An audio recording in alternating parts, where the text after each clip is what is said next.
təsəvvür edirsiniz? Dedi ki, Valide xanım qrupu tərk elə. Rəsul Cəfərov dedi, o bir qrupda. Mən əslində niyə oradaydım? O vaxtda dedim ki, uşaqlar səhv yönləndirir. Deməli, Qasım Məmmədov baş prokurorluq verdiyi maddələrlə 10-12 il ən yüksəyi iş düşürdü. Biz qrupda narahatçılıq yaratdıq ki, bu qədər ölümün qabağında, bu qədər cinayətlərin qabağında 10-12 il nə mənə şeydi? 274-cü maddə qoyulmuyordu. Amma Rəsul Cəfərov bizi yönəldirdi ki, orada qrupda danışırdı ki, burada indi kimsə o qrupda vardı, o vaxtı əlin qaldırsın, görüm onda kimlər vardı qrupda ki, Valide xanım qrupdan çıxdıqdan sonra qrupu da ondan sonra tutaqlaşdıq, qrupu dağıtdı. Deyirdi ki, qrupda uşaqları yönəldirdi ki, siz bəxturası olsanız, tələb eləyəsi olsanız, 18-20 onlara iş aldıra bilərsiniz. Yəni ki, prokurorluq 10-12 il verməyinə baxmayın. Onda mən qrupda yazdım ki, Rəsul Cəfərov, sən kim aldadırsan? Sən uşağı hara yönəldirsən? Mən dedim, neçə ildir məhkəmədəyim.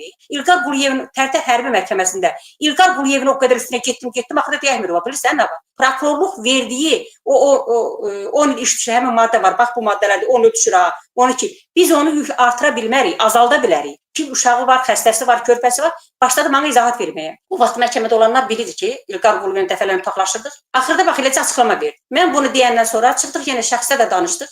Axırda deyir, mənim 2 balam var. Sənin 2 balan var və bizim balalı. Bizimki də dovşan balasıdır. Və bizim balalarımız. Niyə səhv yönəldirsən? Biz görürük, qanımızı, ağzımızı, kəfənimizi geyinib, yaxşı özünü qoruyursan, balarını qoruyursan. Niyə prokurorluğun əliylə bizim zərər çəkənlər səhv yönəldirdi? Hətta mənim tutulmağım üçün Rəsul Cəfərovun üstə gedilmişdi. Deyilmişdi ki, güya ki, o vaxt yadınızdadır, uşaqlar gedirdi, bir kanal vardı, oraya dağılışdılar. Elmar Allahverdiyev, Ruslan Məmmədov və digərləri bir çoxun aldadılırdı. O uşaqlar heç kəs tanımırdı deyinə. Mən onları qınamıram, düzdür, mən Elmar Allahverdiyev demirəm, qınamaq yox, heç adını çəkmək istəmirəm da məcbur ol çəkirəm. Və yaxud da ki, bilərəkdən gedən olsun Ruslan Məmmədov, mən onlar haqqında demirəm. O bilməyib gedənlər haqqında deyirəm. O vaxt gedəndə deyirlər ki, oradan deyirlər ki, Valide Əhmədova, sən bir şəhid anasıydın. Sən niyə getdin bu cinayətkarlara qoşuldun? Yəni İlham Aslanoğlu'nu da tutacaqlar, sən də cinayətə səni də tutacaqlar, Qurbanı da tutacaqlar, falan kəs, bəşmən kəs tutacaqlar, neysə. Çox dedim, az dedim, xəbər görən ki, məndən nə istəyirsiniz? Mən neçə illərdir mənim adımı çəkməyin. Onda bəs